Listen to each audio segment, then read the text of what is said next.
ከሚያጠፋቸው ሰዎች መካከል አብይ አህመድ ነው። ስለዚህ ዛሬ የአሜሪካን መንግስት መግለጫ ምን ይመስላችኋል? ዘኢኮኖሚስት ላይ ሄዳ አንብብ። እኔ ቀድሜ ዛሬ 2 ሳምንት የነገርኳችሁ እኮ ነው። መረጃው አሜሪካ ሳይወጣ እኔ እነግርሃለሁ። ከፖለቲካ ልምዴ የተነሳ ሌላው መረጃ አለኝ፣ በጣም መረጃ አለኝ። የሚገርማችሁ በየሰከንዱ መረጃ አለዋወጣለሁ። ነግሬያችሁ ነበረ። ትራምፕ ከተመረጠ ለእኛ ጥሩ ነገር ነው ለኢትዮጵያኖች ብዬ ነበር። ይሄው አሁን ስም ዝርዝራቸውን አልወጣም እንጂ የህወሓት መሪዎች የሻዕቢያ መሪዎች ተባብረው ፋኖን ተጠቅሞ ወደ 4 ኪሎ ሊመጡ ስለሆነ መምጣት አይቻልም አለ ሚስተር ትራምፕ። ደረሰበት።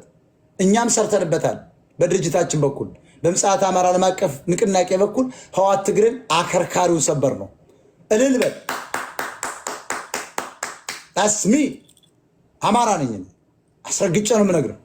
በፍጹም ህወሓት ወደ ቤተ መንግስት እንዲመጣ አናደርገውም።